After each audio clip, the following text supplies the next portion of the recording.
കുട്ടികളെല്ലാം എല്ലാവരുടെ വീട്ടിലും കാണുന്ന ഒരു സ്ഥിരം കാഴ്ചയാണല്ലേ, രാവിലെ ധൃതി പിടിച്ച് ഓടി ഗേറ്റ് അടയ്ക്കുന്നതിന് മുന്നേ സ്കൂളിലേക്ക് എത്തുക എന്നുള്ളത്. ഒരുപക്ഷെ അച്ഛനായിരിക്കാം, അമ്മയായിരിക്കാം, പലരും മാറി മാറിക്കൊണ്ടേക്കും. അപ്പോൾ അങ്ങനെ നമ്മൾ ഓടി നടക്കുന്ന ഒരു കാഴ്ചയാണ് കാണുന്നത്. എല്ലാ പാരൻസും ഉണ്ടോ അതിൻ്റെ ഇടയിൽ. സ്കൂൾ ബസ്സുകളൊക്കെ വരുന്നുണ്ട്. ഈ ഒരു തിരക്ക് രാവിലെ നമ്മൾ നടക്കാൻ ഇറങ്ങുന്ന ഈ ഒരു സമയത്ത് ഇവിടെ ഒരുപാട് സ്കൂളുകളുള്ളതുകൊണ്ട് ഇതായിരിക്കും സ്കൂളിൻ്റെ റോഡിൻ്റെ അവസ്ഥ. അത്ര തിരക്കായിരിക്കും. അപ്പോൾ ഞാനും മിത്തുക്കുട്ടിയായിട്ട് പോവാണ്. അപ്പോൾ ഇന്നത്തെ വ്ളോഗിലേക്ക് എല്ലാവർക്കും സ്വാഗതം. മിത്തുക്കുട്ടിയെ കൊണ്ടേക്കിയ ശേഷം ഇതാ ചെറിയൊരു നടത്തത്തിനായി ഇറങ്ങിയതാണ് കേട്ടോ. അപ്പോൾ മിത്തുക്കുട്ടീനെ കൊണ്ടേക്കിച്ച് ഞാനിങ്ങനെ നടക്കുകയാണ്. സാധാരണ ഇത് രമേശേട്ടൻ്റെ പണിയാണ് കേട്ടോ, കാരണം ഓഫീസിൽ പോകുമ്പോൾ അങ്ങനെ കൊണ്ടുപോകും. അപ്പോൾ ഇപ്പോൾ കുറച്ച് ദിവസങ്ങളായിട്ട് ഇത് എൻ്റെ പണിയാണ്. പക്ഷെ അതുകൊണ്ട് ഈ ഒരു നടത്തം നല്ല രസമായിട്ട് നടക്കുന്നുണ്ട്. ഞാൻ പറഞ്ഞ പോലെ എനിക്ക് ഭയങ്കര ഒരു എന്താ അറിയില്ല, എനിക്ക് വല്ലാത്തൊരു ഫീലാണ് ഈ സ്കൂളും ഇതൊക്കെ രാവിലെ ഇങ്ങനെ കണ്ടിട്ട്. പക്ഷെ എൻ്റെ ജോലിയുടെ ഭാഗമായിട്ട് അധികം വീട്ടിൻ്റെ ഉള്ളിൽ അല്ലെങ്കിൽ അങ്ങനെ ആൾക്കാരെ കാണാണ്ടാത്തൊരു സംഭവമല്ലേ. ഇങ്ങനെ ആൾക്കാർ കൂടുതൽ കണ്ടിട്ടുള്ള അതൊരു വേറെ വൈബ് തന്നെയാണ്.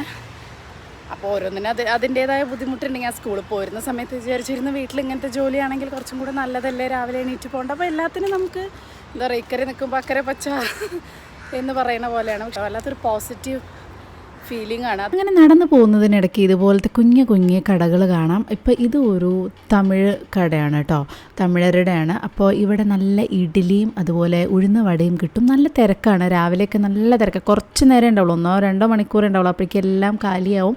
അപ്പം ഞാൻ ഉഴുന്നുവടയും പരിപ്പ് വടയും ഇഡ്ഡലിയൊക്കെ വാങ്ങിച്ചത് അടിയുമായിട്ട് തുറക്കുന്നേ ഉള്ളൂ. കാരണം 8 മണി ആ ഒരു സമയം ആളുകളിങ്ങനെ പോയിരിക്കുന്ന സമയമാണ്. അപ്പം ഞാൻ ഒരു പ്ലേറ്റ് വട വാങ്ങിച്ചു. പരിപ്പ് വടയും ഉഴുന്നുവടയും കൂടെ മിക്സ് ചെയ്തിട്ട് ഒരു പ്ലേറ്റ് എന്ന് പറയുമ്പോൾ 4 എണ്ണം ഉണ്ടാവും കേട്ടോ. 30 രൂപ. 30 രൂപയ്ക്ക് ഒരു പ്ലേറ്റ് വട എന്നുള്ള രീതിയിൽ. അപ്പോൾ പൊതുവേ എനിക്ക് ഈ സ്ട്രീറ്റിൽ നിന്ന് അങ്ങനെ ഫുഡ് വാങ്ങുന്നത് വലിയ താല്പര്യമില്ലാത്തൊരു കാര്യമാണ്. ഞാൻ കഴിക്കാറില്ല. പക്ഷേ ഇങ്ങനത്തെ നമുക്ക് വിശ്വാസമുള്ള ചില സംഭവം അപ്പോൾ അങ്ങനെ മനസ്സിൽ പിടിക്കുന്ന 1-2 സ്ഥലം ഉണ്ടാവുള്ളൂ. അല്ലെങ്കിൽ എനിക്ക് സ്ട്രീറ്റിൽ നിന്ന് കഴിക്കാൻ ഭയങ്കര പേടിയുള്ള ആളാണ്. പാനിപ്പൂരി ആണെങ്കിലൊന്നും ഞാൻ കഴിക്കാറില്ല കേട്ടോ. വെറുതെ എന്തിനാ റിസ്ക് ഇതാക്കണം. നല്ല ഇവിടെ നല്ല ഷോപ്പുകളുണ്ട്. അപ്പോൾ അവിടെ നിന്ന് കഴിച്ചാൽ മതിയല്ലോ എന്ന് ഞാൻ വിചാരിക്കും. പക്ഷെ അവിടുന്ന് സ്ഥിരമായിട്ട് സ്ട്രീറ്റിൽ നിന്ന് കഴിക്കുന്ന ആളുകളുണ്ട്. പക്ഷെ നമുക്കിങ്ങനെ ഓരോരുത്തർക്കൊരു മനസ്സ് പിടിക്കുക എന്നുള്ള വേറെ സംഭവം ഉണ്ടല്ലോ. അപ്പോൾ അങ്ങനെ നോക്കുമ്പോൾ എനിക്ക് അങ്ങനെ ഇങ്ങനത്തെ ചെറിയ കടകളിൽ 1-2 കടകളുണ്ട് സൗത്ത് ഇന്ത്യൻ ഇത്. അപ്പോൾ അവിടുന്ന് ഞാനിങ്ങനെ ഇടയ്ക്ക് വാങ്ങാറുണ്ട് കേട്ടോ. അപ്പോൾ ഇന്നിപ്പോൾ വീട്ടിൽ നല്ല ഇഡ്ഡലിയും വറുത്തരച്ച സാമ്പാറും ഉണ്ട്. അപ്പോൾ എനിക്ക് തോന്നി വാടയും കൂടെ കഴിക്കണം എന്നുള്ളത്. ഇവിടെ ഇങ്ങനെ മഹാരാഷ്ട്രീയൻസൊക്കെ ഇങ്ങനെ വിൽക്കും അവരുടെ പോഹ. രാവിലെ ഈ ഓഫീസുള്ളവർക്ക് ഇതുപോലെ വില കുറവിൽ, ഈ ഒരു വില എന്നൊക്കെ പറഞ്ഞാൽ എല്ലാവർക്കും കഴിക്കാവുന്നതല്ലേ. അപ്പോൾ ഈ ഒരു ഇതിൽ ഇപ്പോൾ ബാക്കിലൊക്കെ കാണാം ഇങ്ങനെ ചെറിയ ഇതായിട്ട് ഇങ്ങനെ വിൽക്കും. അത് വീട്ടിലിപ്പോൾ ഇനി എന്നെപ്പോലെ ഉള്ളവർക്ക് ഇപ്പോൾ വീട്ടിൽ ഫുഡ് ഉണ്ടാക്കി വിൽക്കില്ലേ, അതേപോലെ, അല്ലാതെ ഒരു ഹോട്ടൽ പോലെയല്ല. അപ്പോൾ എന്താ വെച്ചാൽ വീട്ടിൽ അതേ ടേസ്റ്റ് ആയിരിക്കും, നല്ല സാധനമായിരിക്കും. പോഹ മഹാരാഷ്ട്രീയൻസിൻ്റെ ഇത് നല്ലതാട്ടോ, അങ്ങനത്തെ കുട്ടി സാധനങ്ങൾ. അപ്പോൾ അവർ വീട്ടിൽ അത് കഴിഞ്ഞാൽ 10 ചപ്പാത്തി എത്രയാണോ അവരുണ്ടാക്കുന്നത് അത് രാവിലെ ആകുമ്പോഴേക്കും അല്ലെങ്കിൽ രാത്രി നല്ല തിരക്കായിരിക്കും. വന്ന് വാങ്ങിക്കുന്ന ആളുകളുണ്ടാവും. ആ ഒരു ടിഫിൻ കഴിഞ്ഞ് കഴിഞ്ഞാൽ അവർ പോവും വീട്ടിലേക്ക് അങ്ങനെ. അപ്പോൾ അങ്ങനെ കുറേ പേരൊക്കെ കാണാം നമുക്ക്. അപ്പോൾ അതൊക്കെ നല്ല ഫുഡായിരിക്കും കേട്ടോ. വീട്ടിലുണ്ടാക്കുന്ന അതേ ഫുഡ്, അമ്മമാരുണ്ടാക്കുന്ന അതേ ഫുഡ്. അതേപോലെ പോളി ഭാജി കേന്ദ്രം ഉണ്ടാവും, അതും ഈ വീട്ടിലുണ്ടാക്കുന്ന പോലെ. അതൊക്കെ നമുക്ക് സത്യം പറഞ്ഞാൽ ഹോട്ടലിനേക്കാളും വിശ്വസിച്ച് വാങ്ങിക്കാവുന്ന സംഭവങ്ങളാണ്. അങ്ങനെ കുറേ കുട്ടി സംരംഭകരുണ്ട് ഇവിടെ. നല്ലതാണത്. നമുക്ക് ജീവിക്കാൻ ഒരുപാട് വഴികൾ ഇവിടെ ഉണ്ടെന്ന് എനിക്ക് തോന്നാറുണ്ട്. നമുക്കൊരിക്കലും ജോലി ഇല്ല എന്നുള്ളൊരു പ്രശ്നം വരില്ല. കാരണം അത്രയും ബിസി ആയിട്ടുള്ള ആളുകളും ഒക്കെ ഉള്ളതുകൊണ്ട് ഇങ്ങനത്തെയൊക്കെ ഉണ്ടാക്കിയാൽ വാങ്ങാനും നല്ല തിരക്കായിരിക്കും. ഒരു നല്ല കാര്യമല്ലേ അല്ലേ? എല്ലാവർക്കും ഉപകാരം, നമ്മളെപ്പോലുള്ളവർക്ക് ഉപകാരം, അവർക്കും ഉപകാരമാണ്. അപ്പം നമ്മുടെ ഇഡ്ഡലിയും നല്ല വറുത്തരച്ച ഉള്ളി സാമ്പാർ കേട്ടോ. ചെറിയ ഉള്ളിയുടെ സാമ്പാർ കഴിച്ചിട്ടില്ലേ, നല്ല ടേസ്റ്റാണ്. വറുത്തരച്ച ചെറിയ ഉള്ളിയുടെ സാമ്പാർ. അപ്പോൾ അതും പിന്നെ വടയും കൂടെ വാങ്ങിയപ്പോൾ വടയുടെ കൂടെ ചട്നിയൊക്കെ കിട്ടിയിട്ടുണ്ട്. പക്ഷേ എനിക്ക് എൻ്റെ സാമ്പാറാണ് ഇഷ്ടം. അപ്പോൾ വിചാരിച്ചു ഇത്രയൊക്കെ ആയ സ്ഥിതിക്ക് നമുക്കൊരു ഫിൽറ്റർ കോഫിയും കൂടെ. ഫിൽറ്റർ കോഫി അല്ല കേട്ടോ, ഒരു ഇൻസ്റ്റൻറ്റ് കോഫിയാണ്, നെസ്കഫേയുടെ. ഫിൽറ്റർ കോഫി നല്ല ടേസ്റ്റാണ്. അയ്യോ, ഇത് കട്ട പിടിച്ച് കഴിഞ്ഞു തുടങ്ങി കേട്ടോ. അപ്പോൾ ഈ ഒരു കോഫിയും കൂടെ ഉണ്ടെങ്കിൽ നല്ല അടിപൊളി കോമ്പിനേഷൻ ആവും എന്നുള്ളത്. അപ്പോൾ എന്താ പറയുക, നാട്ടിലെ ആ ഒരു ടേസ്റ്റ് വരൂല്ലേ. എനിക്കാണെങ്കിൽ നെസ്കഫേയുടെ കോഫി ഭയങ്കര ഇഷ്ടം. എനിക്ക് മാത്രമല്ല രമേശേട്ടനൊക്കെ ഇഷ്ടമാണ് കേട്ടോ. ഇവിടെ ഞാൻ ഉണ്ടാക്കുന്ന കോഫി നല്ല ഇഷ്ടമാണ്. കുറച്ച് സാമ്പാർ ഉച്ചയ്ക്കും കൂടെ വെക്കും, കാരണം ഇന്നൊന്നും ഉണ്ടാക്കുന്നില്ല, ചോറ് കുറച്ചിരിക്കുന്നുണ്ട്. ഈ സാമ്പാറും കൂടെ ഉണ്ടെങ്കിൽ ഇന്ന് എൻ്റെ കാര്യങ്ങളൊക്കെ ശരിയാവും. അങ്ങനെ നമ്മൾ സാമ്പാറിൽ മുക്കിയ ഇഡ്ഡലിയും വടയും കൂടെ ഒരു പിടുത്തം പിടിക്കാൻ പോവാണ്. ഇതാണ് ഞാൻ പറഞ്ഞ ഉള്ളി സാമ്പാർ. ചെറിയ ഉള്ളി വെച്ചിട്ട് നിങ്ങൾ വറുത്തരച്ച സാമ്പാറൊന്നും ഉണ്ടാക്കിയിട്ടില്ലെങ്കിൽ ഒന്ന് ട്രൈ ചെയ്തു കേട്ടോ, കിട്ടുവാണ്. അപ്പോൾ രാവിലെ നടന്ന് വന്ന് ബ്രേക്ക്ഫാസ്റ്റ് കഴിച്ചിട്ട് ഇരിക്കാൻ തുടങ്ങിയതാണ് കേട്ടോ ഈ ഒരു എഡിറ്റിങ്ങിൻ്റെ മേലെ. അച്ഛൻ്റെ അമ്മയുടെയും വീഡിയോ എഡിറ്റ് ചെയ്തു. ഇപ്പോൾ സമയത്തിലായി 11:51, അതായത് 12 മണിയായി. രാവിലെ 9 മണിക്ക് ഞാൻ ഇരുന്നതാണ്. ഇന്ന് കുറേ വീഡിയോ ഷൂട്ട് ചെയ്യണം എന്നൊക്കെ വിചാരിച്ചതാണ്. അപ്പോൾ ഇന്നിപ്പോൾ അച്ഛൻ്റെ അമ്മയുടെയും വീഡിയോ എഡിറ്റ് ചെയ്ത് കഴിഞ്ഞപ്പോൾ തന്നെ ഇതായ സമയം. ഇനി എൻ്റെ റീൽസും കാര്യങ്ങളും അതൊക്കെ എഡിറ്റ് ചെയ്യാനുണ്ട്, ഷോർട്സ്. അപ്പോൾ അതും കൂടെ എഡിറ്റ് ചെയ്യാൻ നിന്നാൽ ഇന്നത്തെ കുളി പിന്നെയും, കാരണം വിത്ത് കുട്ടീനെ കൊണ്ടുവരണം. അതിന് മുന്നേ ഭക്ഷണം ഉണ്ടാക്കിയിട്ടില്ല. ഇന്ന് പിന്നെ സാമ്പാറുണ്ട്, അതുകൊണ്ട് വലിയ കുഴപ്പമില്ല. എന്തെങ്കിലും ഒരു ഉപ്പേരി മാത്രം വെച്ചാൽ മതി. കുറച്ച് ചോറും ഇരിക്കുന്നുണ്ട്. രാത്രി മിക്കവാറും ഞാനും എത്തുമല്ലേ ഉള്ളൂ. അപ്പോൾ എന്തെങ്കിലും ചപ്പാത്തിയൊക്കെ വെച്ച് അഡ്ജസ്റ്റ് ചെയ്യാം എന്നാണ് വിചാരിക്കുന്നത്. അപ്പോൾ രംഷേട്ടൻ ഒരു ഒഫീഷ്യൽ ആവശ്യത്തിനായിട്ട് 1 വീക്കായി പോയിട്ട്. പിന്നെ എനിക്ക് ഭയങ്കരമായിട്ട് ഉറക്കം വരുന്നു. രാത്രി 2 മണിക്ക് ഉറങ്ങിയത്. ഞാൻ പറയാറില്ല എപ്പോഴും, എനിക്ക് രംഷേട്ടൻ ഇല്ല എന്നുണ്ടെങ്കിൽ എനിക്ക് രാത്രി ഒറ്റയ്ക്ക് കിടന്നാൽ ഉറക്കം വരില്ല, തീരെ എനിക്ക് ഉറക്കം വരില്ല. അപ്പോൾ അതുകൊണ്ട് ഉറക്കം വന്നിട്ട് പോയാൽ, പക്ഷേ ഇതും കൂടെ എഡിറ്റ് ചെയ്തില്ല എന്നുണ്ടെങ്കിൽ ഇതിന്ന് ഉച്ചയ്ക്ക് ഇടാനുള്ള വീഡിയോ ആണ്. എൻ്റെ കുറേ പണി പെൻഡിങ് ആണ്. ഞാൻ വേഗം ഇതും കൂടെ ഒന്ന് എഡിറ്റ് ചെയ്യട്ടെ. അന്നത്തെ ഡാൻസിൻ്റെ സംഭവം അത് ചിലപ്പോൾ ഞാൻ ഈ വീഡിയോ ഇടുമ്പോഴേക്കും അത് ഇടേണ്ടതാണ്, ഷോർട്സ് പോലെ. അത് ഫുൾ വീഡിയോ ആയിട്ട് എടുത്തില്ല ആക്ച്വലി, എന്നാലും ഞാൻ നോക്കാം. അപ്പോൾ അത് കുളിയൊക്കെ കഴിഞ്ഞ് ഞാനിന്ന് നന്നായിട്ട് എണ്ണയൊക്കെ തേച്ച് മുഖത്തും ഒക്കെ അത് നന്നായി മോയ്സ്ചറൈസറൊക്കെ തേച്ച് എണ്ണയൊക്കെ തേച്ച് കുളിച്ചിങ്ങനെ റെഡി ആയിരിക്കാൻ. ഇത് മെത്തേഡിൽ നിന്ന് ഞാൻ ചെയ്തു കേട്ടോ. ആ ഒരു സിറും കാര്യങ്ങളൊക്കെ കുറേ ദിവസത്തിന് ശേഷം. അല്ലെങ്കിൽ ഞാൻ സാധാരണ കേള് പോലെ തന്നെ ഇന്നിപ്പോൾ ഞാൻ നന്നായിട്ടൊന്ന് ചെയ്യാമെന്ന് വിചാരിച്ചു. അപ്പോൾ ഇത് അങ്ങനെ ഡ്രൈ ആക്കി വെക്കുകയാണ് ഞാൻ ചെയ്യാറ്. അതായത് ഡ്രയർ യൂസ് ചെയ്യാറില്ല. ഞാൻ എപ്പോഴാണോ ചെയ്യണമെന്ന് വെച്ചാൽ ഇനിയിപ്പോൾ 1:15 സമയം വിത്തുകുട്ടീനെ 3 മണിക്ക് കൊണ്ടുവരണം. 1 മണിക്കൂറിലൊക്കെ ഇത് ഹാഫ് ഡ്രൈ ആവും, അത്ര മതി. പിന്നെ ഞാനത് പരത്തിയിട്ടിട്ട് പിന്നെ വൈകുന്നേരമൊക്കെ ആകുമ്പോഴേക്കും ഡ്രൈ ആവും. അങ്ങനെ ഞാൻ ചെയ്യാറ്. അപ്പം അതിന് വേണ്ടി വാങ്ങിയിട്ടില്ല, ഞാൻ മുന്നേ കാണിച്ചിട്ടുണ്ടായിരുന്നല്ലോ. അപ്പോൾ എന്താ പറയുക, ശരിക്കും പറഞ്ഞാൽ നേരം പോലെ ഒന്ന് തേച്ച് ഉരച്ച് കുളിച്ച് ചളി അടക്കണ്ടായിരുന്നു. അതൊക്കെ ഒന്ന് വൃത്തിയിൽ കുളിച്ചിട്ട് കുറേ ദിവസത്തിന് ശേഷമാണെന്ന് വേണമെങ്കിൽ പറയാം. അപ്പോൾ ഇപ്പോൾ ഡിസംബർ അല്ലേ, ഭയങ്കര സ്കിന്നും കാര്യങ്ങളൊക്കെ ഡ്രൈ ആയിരിക്കും. അപ്പോൾ ഞാൻ മുഖത്തൊക്കെ മോയ്സ്ചറൈസറും കാര്യങ്ങളൊക്കെ അപ്ലൈ ചെയ്തു. ബോഡി ലോഷൻ ഞാൻ എപ്പോഴും യൂസ് ചെയ്യുന്ന ബോഡി ലോഷൻസ് ആണ്. മാമ-എർത്തിൻ്റെ കുറേ ബോഡി ലോഷൻ ഉണ്ട് കേട്ടോ. അപ്പോൾ അതൊക്കെ കഴിഞ്ഞു. ഇപ്രാവശ്യം ഞാൻ യൂസ് ചെയ്യുന്നത് മാമ-എർത്തിൻ്റെ റോസ് ബോഡി ലോഷനാണ്. ഇതിൽ റോസ് വാട്ടറും മിൽക്കും ഉണ്ട്. ഇത് നമ്മളെ ഡീപ്പ് ഹൈഡ്രേഷന് സഹായിക്കുന്നതാണ് കേട്ടോ പറയണത്. അതേപോലെ ഇതിൽ ഇൻറ്റൻസ് ഹൈഡ്രേഷനും നോൺ ഗ്രീസി ഫോമുലയും വിത്ത് നാച്ചുറൽ ഇൻഗ്രീഡിയൻസ് ആണെന്നാണ് പറയണത്. അപ്പോൾ അതുകൊണ്ട് തന്നെ ഇത് നമുക്ക് ഈ ഡിസംബർ സമയത്തൊക്കെ വിൻ്ററിലൊക്കെ നമുക്ക് നന്നായിട്ട് ഈ ഇങ്ങനെ എന്നെപ്പോലെ ഡ്രൈ സ്കിന്നുള്ള ആളുകൾക്കൊക്കെ നല്ലതായിരിക്കും. പിന്നെ നിങ്ങൾക്ക് എല്ലാവർക്കും അറിയുന്ന പോലെ മാമ-എർത്ത് എന്ന് പറയുന്നത് 100% നാച്ചുറലാണ്, കെമിക്കൽ ഫ്രീ ആണ്. അതേപോലെ തന്നെ ഇതൊരു ഇന്ത്യൻ ബ്രാൻഡാണ്. പിന്നെ നിങ്ങൾക്ക് എല്ലാവർക്കും അറിയാം മാമ-എർത്ത് എന്ന് പറയുന്നത് ആമസോണിലും പേർപ്പിളിലും നൈക്കയിലും ഫ്ലിപ്കാർട്ടിലും പിന്നെ അവരുടെ ഒഫീഷ്യൽ മാമ-എർത്തിൻ്റെ വെബ്സൈറ്റ് ഉണ്ടല്ലോ, ആപ്പ് ഉണ്ട്, ഒഫീഷ്യൽ ആപ്പ് ലോഞ്ച് ആയിട്ടുണ്ട്. അവരുടെ വെബ്സൈറ്റിലും ഒക്കെ കിട്ടും. ആർക്കെങ്കിലും വാങ്ങാൻ ആഗ്രഹം ഉണ്ടെങ്കിൽ 2024 എന്ന് പറഞ്ഞ കൂപ്പൺ കോഡ് യൂസ് ചെയ്യുകയാണെങ്കിൽ 20% വരെ ഡിസ്കൗണ്ട് ഉണ്ടാവും കേട്ടോ. അപ്പോൾ ഇവരുടെ വെബ്സൈറ്റിൽ പോയി കഴിഞ്ഞിട്ടുണ്ടെങ്കിൽ നിങ്ങൾക്ക് ഈ കൂപ്പൺ കോഡ് യൂസ് ചെയ്യാവുന്നതാണ് കേട്ടോ. എല്ലാത്തിൻ്റെയും ലിങ്കും കാര്യങ്ങളൊക്കെ ഞാൻ ഡിസ്ക്രിപ്ഷനിൽ കൊടുക്കാം കേട്ടോ. ഇനി ഇതിങ്ങനെ തന്നെ 3 മണി വരെ ഇതിങ്ങനെ തന്നെ ആയിരിക്കും. ഭക്ഷണമൊക്കെ ഉണ്ടാക്കിയതിന് ശേഷമാണ് നമ്മളിത് പോവാറാകുമ്പോഴേക്കേ അഴിക്കുള്ളൂ. അപ്പം ഞാൻ ചോറ് വെച്ചു, സാമ്പാർ അവിടെ ഇരിക്കുന്നുണ്ട്.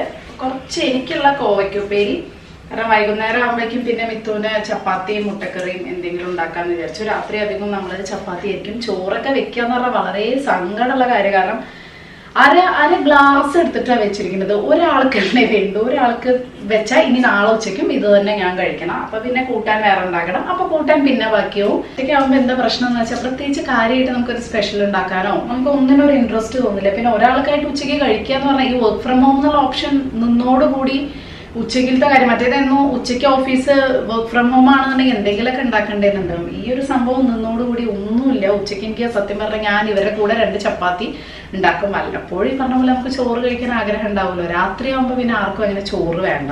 ഞാനും മനഃപൂർവ്വം അങ്ങനെ ചോറ് കഴിക്കൂല. അപ്പം അതുകൊണ്ട് ചോറ് വെക്കൽ ഇവിടെ വളരെ കുറവാണ്. സാറ്റർഡേ സൺഡേ ആണ് ഇവിടെ കാര്യമായിട്ട് ചോറ് വെക്കുള്ളൂ.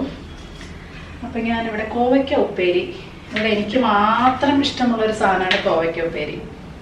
ഇത് പിന്നെയും വായിലൊക്കെ കൊടുക്കുകയാണെങ്കിൽ വല്ലതൊക്കെ കഴിക്കും. പണ്ടാണെന്നുണ്ടെങ്കിൽ നമ്മളിങ്ങനെ തലമുടി കെട്ടിയിട്ട് അടുക്കളയിലൊന്നും കയറാൻ പാടില്ല അല്ലേ, തലമുടി കെട്ടി വെച്ചിട്ട് അങ്ങനെ നടക്കാൻ പാടില്ല എന്നൊക്കെ പറയാം. ആക്ച്വലി സയൻറ്റിഫിക്കലി അതിൽ പ്രത്യേകിച്ച് ഒരു റീസണും ഇല്ലാത്തതുകൊണ്ട് ഞാനതിൽ വിശ്വസിക്കുന്നില്ല. അത് മാത്രമല്ല, എന്നെ പോലെ കേളി ഹെയറുകാരൊക്കെ ഇങ്ങനെയൊക്കെ കെട്ടി നടന്നില്ല എന്നുണ്ടെങ്കിൽ കേള് നേരം പോലെ നിൽക്കൊന്നുമില്ല. അപ്പം അതും എനിക്ക് മനസ്സിലായതുകൊണ്ട്, കാരണം നമുക്ക് ഇതൊന്നും ഇങ്ങനെ ഡ്രൈ ആക്കാതെ അതിനിങ്ങനെ വെതറിടാൻ പറ്റില്ല, ഡ്രൈ ആക്കിയിട്ട് ഇരിക്കണം. അപ്പം പിന്നെ എനിക്ക് വേറെ ഓപ്ഷൻ ഇല്ല, അല്ലാതെ നീരിറങ്ങും. ഇങ്ങനെ കെട്ടിവെച്ചാൽ പിന്നെ നീരിറങ്ങില്ല. പിന്നെ ഇങ്ങനെ തല നമ്മൾ അതൊക്കെ നമ്മുടെ മുടിക്ക് ഭയങ്കര കേടായിട്ടുള്ള കാര്യങ്ങളാണ്. അപ്പോൾ കുറച്ചൊക്കെ നമുക്ക് ശ്രദ്ധിക്കാം അല്ലേ. പണ്ടത്തെ കാലം മാറുന്നതിനനുസരിച്ച് നമ്മളും കുറേയൊക്കെ മാറാനോണ്ട് കുഴപ്പമില്ല. ചില അന്ധവിശ്വാസങ്ങളൊക്കെ നമുക്ക് മാറ്റിയെടുക്കാവുന്ന കാര്യങ്ങളേ ഉള്ളൂ. പണ്ട് പറഞ്ഞ പോലെ രാത്രി നഖം വെട്ടരുത്, മുടി വെട്ടരുത്, അങ്ങനെ ചെയ്യരുത്, ഇങ്ങനെ ചെയ്യരുത് പറയാനൊക്കെ സയന്റിഫിക്കലി ഒരുപാട് റീസൺസ് ഉണ്ടായിരുന്നു. അത് ആ പണ്ടത്തെ അത് ശരിയായിരുന്നു. പണ്ടത്തെ കാര്യം ആ പണ്ടത്തെ കാലത്ത് അതുപോലെ തന്നെ ചെയ്യുന്നതായിരുന്നു അതിൻ്റെ ശരി.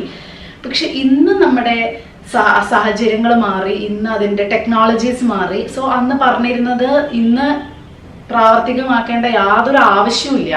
കാരണം അന്നത് പറഞ്ഞിരുന്നത് അന്നത്തെ റീസൺ പ്രകാരമാണ്. ഇന്ന് അതിനനുസരിച്ചുള്ള സാഹചര്യങ്ങൾ മാറിയപ്പോൾ നമുക്ക് അതിനനുസരിച്ച് പിന്നെ ഈ പറഞ്ഞ പോലെ രാവിലെ മുതൽ രാത്രി വരെ ജോലിക്ക് പോകുന്ന ആളുകൾക്ക് ഓഫീസിലിരുന്ന് നഖം വെട്ടാൻ പറ്റില്ലല്ലോ. അവർക്ക് ആകെ സമയം കിട്ടുന്നത് എപ്പോഴാണോ വരുന്നത്, അല്ലെങ്കിൽ രാത്രി തല കുളിക്കരുത്, അത് ചെയ്യരുത്, ഇത് ചെയ്യരുത് എന്നൊക്കെ പറയുമ്പോൾ നമുക്ക് എപ്പോഴാണോ ടൈം, നമ്മളെപ്പോഴാണോ കൺവീനിയൻറ്റ്, അതിനനുസരിച്ച് നമ്മൾ മാറുന്നു എന്ന് വിശ്വസിക്കുന്ന ഒരാളാണ് കേട്ടോ ഞാൻ. പണ്ടത്തെ എല്ലാം അതുപോലെ മുറുകെ പിടിക്കണം എന്നുള്ളത് എനിക്കിങ്ങനെ ഒട്ടും യോജിക്കാത്ത ഒരാളാണ്. ചില കാര്യങ്ങളൊക്കെ പണ്ടത്തെ നല്ലതാണ്, ബോണ്ടിങ്ങും കാര്യങ്ങളൊക്കെ. പക്ഷെ എല്ലാം നല്ലതാണെന്ന് ഞാൻ ഒരിക്കലും പറയില്ല. കുറേയൊക്കെ നമ്മളുടെയാണ് നല്ലതെന്ന് എനിക്ക് തോന്നാറുണ്ട്. കുറേയൊക്കെ നമ്മുടെ കാലത്തിനനുസരിച്ച് മാറണം. ഇനി നമ്മൾ ശീലിച്ച ഒന്നാകില്ല നമ്മുടെ കുട്ടികൾ ചെയ്യാൻ പോകണം. ഇപ്പം തന്നെ നമുക്ക് ആ ഒരു മനസ്സിലാവേണ്ടത് ന്യൂ ജനറേഷൻ്റെ ചിന്തകളും അവർ ചെയ്യുന്ന സംസാരിക്കുന്ന രീതികളും ഒക്കെ. അപ്പോൾ അധികം നമുക്ക് ദേഷ്യം വരും. പിന്നെ നമുക്ക് പൊതുവെയുള്ളൊരു വൃത്തികെട്ട സ്വഭാവമാണ്. നമ്മൾ വയസ്സാവും തോറും നമ്മളെന്താണോ ചെയ്തിരുന്നത് അതുപോലെ എല്ലാവരും ചെയ്തില്ലെങ്കിൽ നമ്മൾ പറയില്ലേ കാരണവന്മാരുടെ ഒരു സ്വഭാവം എന്ന് നമ്മൾ പറയും. അതായത് നമ്മൾ ഞാൻ കണ്ടോ ഞങ്ങളുടെ കാലത്തൊക്കെ ഇങ്ങനെയാ ജീവിച്ചിരുന്നത്, അപ്പൊ ഇപ്പത്തെ കുട്ടികൾ കണ്ടില്ലേ പറയുന്ന ഒരു കാര്യമാണ്. ഇപ്പത്തെ കുട്ടികൾക്ക് ഒന്നും അറിയില്ല. പക്ഷെ അവർക്കറിയാത്തത് ഒരുപാട് കാര്യങ്ങൾ നമ്മുടെ ഏജിലുള്ളവർക്ക് അറിയുന്നു. നമുക്കറിയാത്ത ഒരുപാട് കാര്യങ്ങൾ നമ്മുടെ കുട്ടികൾ ചെയ്യുന്നുണ്ട്. നമ്മളെ കൊണ്ട് ചെയ്യാൻ പറ്റാത്ത ഒരുപാട് കാര്യങ്ങൾ നമ്മുടെ അടുത്ത ജനറേഷൻ ചെയ്യുന്നുണ്ട്. അങ്ങനെ ഓരോ ജനറേഷനും അവർക്ക് പറ്റാത്ത ഒരുപാട് കാര്യങ്ങൾ ചെയ്യുന്നുണ്ട്. അപ്പൊ അങ്ങനെ നോക്കുമ്പോൾ നമ്മൾ ഒരിക്കലും കമ്പയർ ചെയ്യരുത്. ഇപ്പോഴത്തെ കുട്ടികൾക്ക് അതറിയില്ല, ഇപ്പോഴത്തെ കുട്ടി പണ്ടൊക്കെ അങ്ങനെയായിരുന്നു. പണ്ട് അതൊരു പൊട്ട പരിപാടിയാണ് എന്നാണ് എനിക്ക് തോന്നിയിട്ടുള്ളത് കേട്ടോ. കാരണം നമുക്കറിയാത്ത ഒരുപാട് കാര്യങ്ങൾ ഇപ്പോഴത്തെ ആൾക്കാർ ചെയ്യുന്നുണ്ട്. അപ്പം അതുകൊണ്ട് അതറിയില്ല ഇതറിയില്ല എന്ന് പറയുന്നതിൽ കാര്യമില്ല. അതിനനുസരിച്ച് നീങ്ങുക. ചില വാല്യൂസ് ആൻഡ് എത്തിക്സ് ഒക്കെ നമുക്ക് ഫോളോ ചെയ്യാം എന്നല്ലാതെ ബാക്കിയുള്ള കാര്യങ്ങളൊന്നും നമുക്ക് അങ്ങനെ കണ്ണടച്ച് ചെയ്യേണ്ട ഒരു ആവശ്യമില്ല എന്നാണ് എനിക്ക് തോന്നിയിട്ടുള്ളത്.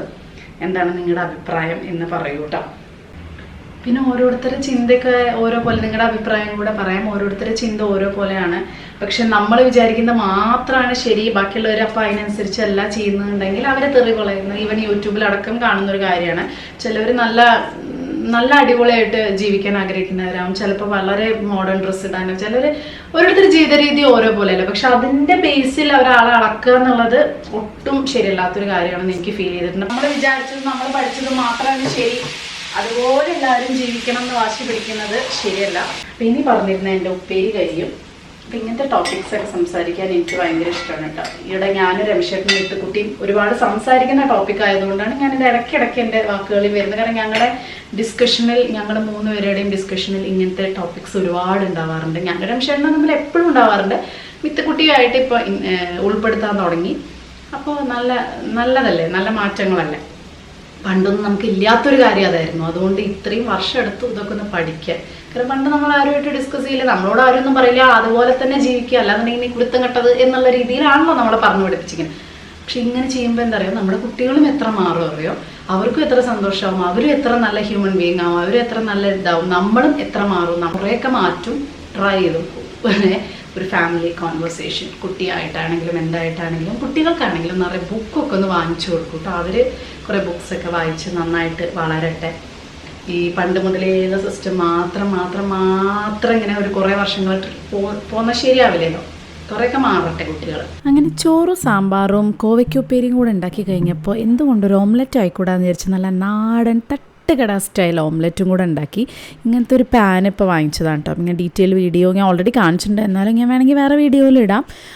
അതൊക്കെ കഴിഞ്ഞ് ഈവനിങ് ആയപ്പോൾ ഞാനും എൻ്റെ ഫ്രണ്ടും കൂടെ വേറൊരു ഫ്രണ്ടിനെ, ഞങ്ങൾ 3 പേരാണ്. ഞാൻ പറയാറില്ലേ വളരെ കുറച്ച് ഫ്രണ്ട്സ് ഉള്ള ഒരു സർക്കിളിൽ ഉള്ളത് 1-2 ആയാലും നല്ല ചങ്ങാതിമാരായതൊരു സന്തോഷമല്ലേ. അപ്പോൾ അങ്ങനെ ഇവളുടെ ഗ്രീഷ്മയുടെ ഒരു സംരംഭമാണിത്. അവരും അവരുടെ പാർട്ട്നേഴ്സും കൂടിയിട്ട് അവർ ഫിറ്റ് എന്ന് പറയുന്ന ഒരു ഫിറ്റ്നസ് സ്റ്റുഡിയോ എന്ന് വേണമെങ്കിൽ പറയാം. നല്ല അടിപൊളിയാണ്. അപ്പോൾ അതിന് ഇനോഗ്രേഷനൊക്കെ കഴിഞ്ഞു. ഞങ്ങൾക്ക് പോകാൻ പറ്റിയില്ല, ഡാൻസിൻ്റെ തിരക്കും കാരണമൊക്കെ ആയിട്ട്. അപ്പോൾ ഇന്ന് ഞങ്ങൾ 2 പേരും കൂടെ അവിടെ പോകാം എന്ന് വിചാരിച്ചു കേട്ടോ.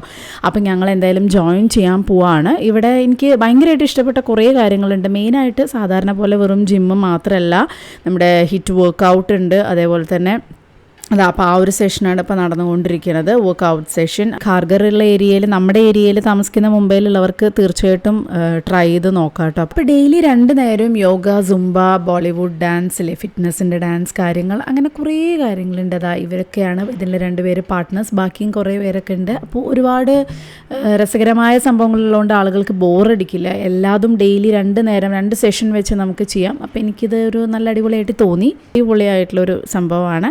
അപ്പോൾ അവൾക്ക് ഒന്ന് കൺഗ്രാജുലേറ്റ് ചെയ്യാനൊക്കെ വേണ്ടിയിട്ട് പോയതാണ്. നേരെ താഴെ തന്നെ 7-Eleven. ഞാൻ ജിമ്മിൻ്റെ കാര്യമൊക്കെ പറഞ്ഞ് നേരെ കയറുന്നത് എങ്ങോട്ടാണ് നിങ്ങൾക്ക് മനസ്സിലായിട്ടുണ്ടാവും. ഞങ്ങളെല്ലാവരും കൂടെ സത്യം പറഞ്ഞാൽ കുറേ ദിവസമായിട്ട് ഇങ്ങനെ മീറ്റ് ചെയ്തൊന്ന് കൂടിയിട്ടൊക്കെ ഒരുപാട് ദിവസങ്ങളായിട്ട്. അപ്പോൾ ഞാനങ്ങനെ വ്ളോഗിൽ കാണിക്കാറില്ല എന്നേ ഉള്ളൂ. പക്ഷേ ഞങ്ങളെപ്പോഴും ഇങ്ങനെ കാണുന്നതും പോകുന്നതും വീട്ടിലൊക്കെ ചെയ്തതാണ്. ന്യൂ ഇയറിന് കണ്ടില്ലേ നിങ്ങൾ? അപ്പോൾ അവരൊക്കെ തന്നെ. അപ്പോൾ കുട്ടികളും ഭയങ്കര കമ്പനിയാണ്. മിത്തും അവരുടെ 2 കുട്ടികളും 3 പെൺകുട്ടികളായതുകൊണ്ട് അവരും നല്ല കമ്പനിയാണ്. അപ്പോൾ ഞങ്ങൾ 7-Elevenൽ വന്ന് ചുമ്മാ ഒരു കോൾഡ് കോഫിയും ഒക്കെ കുടിച്ച് ഒരു അരമണിക്കൂർ ഇരുന്ന് വർത്തമാനം പറഞ്ഞു. അപ്പോൾ രംഷേട്ടനും എന്തായാലും ഇല്ല. അപ്പോൾ അതുകൊണ്ട് ഞങ്ങളൊരു 9 മണി വരെ സത്യം പറഞ്ഞാൽ അവിടെ ഇരുന്നു കേട്ടോ. അങ്ങനെ അതൊക്കെ കുടിച്ച് നല്ല അടിപൊളി കോൾഡ് കോഫി ആയിരുന്നു. കുട്ടികൾ ഐസ്ക്രീമൊക്കെ കഴിച്ച് ഞാൻ എല്ലാവരും വേറെ വേറെ സ്ഥലത്തേക്ക് പോയി. അപ്പോൾ തിരിച്ചു വരുമ്പോൾ നമ്മുടെ സ്ഥിരം ജാമ്യയിൽ പാനിപ്പൂരി കണ്ടപ്പോൾ ഞാൻ മിത്തുനോട് ചോദിച്ചു, കുറേ കാലമായില്ലേ മിത്തുവിന് പാനിപ്പൂരി വേണമെന്ന് പറഞ്ഞു. അങ്ങനെ പാനിപ്പൂരി കഴിച്ചു. അത് കഴിഞ്ഞ് നടന്നു വരുന്ന വഴിക്കാണ് ബാംഗ്ലൂർ അയ്യങ്കാർ ബേക്കറി കണ്ടത്. അപ്പോൾ അവിടെ ഇന്ന് ഒരു ഹണി കേക്കും ഒരു നോർമൽ കേക്കും കഴിച്ചു. വീട്ടിൽ ചപ്പാത്തിയും കറിയും ഒക്കെ ഇരിക്കുന്നുണ്ട്. പക്ഷേ ഇതൊക്കെ കഴിച്ചതോടുകൂടി ഇവിടെ ആർക്കും വിശപ്പും കാര്യങ്ങളൊന്നുമില്ല എന്നിങ്ങനെ പറഞ്ഞ് ഞങ്ങളിങ്ങനെ എന്താ പറയുക എൻജോയ് ചെയ്ത് ഇങ്ങനെ നടക്കുകയാണ് കേട്ടോ. പാതിരാത്രി വരെ ഇങ്ങനെ പാതിരാക്കോഴികളെപ്പോലെ അഴിച്ചിട്ട് കോഴികളെപ്പോലെ ഇങ്ങനെ നടന്ന് സമയം വെറുതെ കളയാണ്. കാരണം രാത്രി വീട്ടിലെത്തിയിട്ട് പ്രത്യേകിച്ച് പണിയൊന്നുമില്ല. അങ്ങനെ തിരിഞ്ഞ് നടന്ന് വൈകിട്ട് നമ്മളെപ്പോഴും ഇറങ്ങിയതാണ് മിത്തു? 5 മണിക്ക് ഇറങ്ങിയതാണ്. ഫ്രണ്ട്സിനെ മീറ്റ് ചെയ്ത് അവിടെ നിന്ന് വർത്താനൊക്കെ പറഞ്ഞ് ഇങ്ങനെ സമയം ഇപ്പോൾ രാത്രി 9:15. ഇതാണ് പപ്പ ഇല്ലാതെ അതിൻ്റെ ഉള്ളിൽ കയറിയിട്ട് പ്രത്യേകിച്ച് കാര്യമൊന്നുമില്ല. അപ്പം ഞങ്ങളിങ്ങനെ ചുമ്മാ ഫ്രണ്ട്സിൻ്റെ കൂടെ ഇങ്ങനെ ഈ ഒരു സർക്കിൾ ഞാൻ പറഞ്ഞില്ലേ വളരെ കുറച്ച് പേരേ ഉള്ളൂ, 1-2 പേര്. ഈ ഒരു സർക്കിളിൻ്റെ കൂടെ ഞങ്ങളിങ്ങനെ ഇടയ്ക്ക് മീറ്റ് ചെയ്യാറുണ്ട്. ഞാൻ വീഡിയോ എടുക്കാറില്ല എന്നുള്ളൂ, പക്ഷെ എന്നാലും നിങ്ങൾ കണ്ടിട്ടുണ്ടാവും വരെ.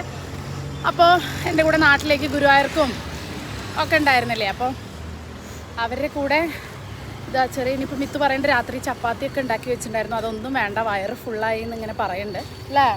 അപ്പോൾ അതൊക്കെ വേസ്റ്റായി. പക്ഷെ കുഴപ്പമില്ല, നാളെ നേരെ സ്കൂളിലേക്ക് ലഞ്ചൊന്നും ഉണ്ടാക്കണ്ട. ഇതങ്ങനെ നാളെ ചപ്പാത്തി കൊടുത്തേക്കിങ്ങ. അപ്പോൾ സമയം 9:15.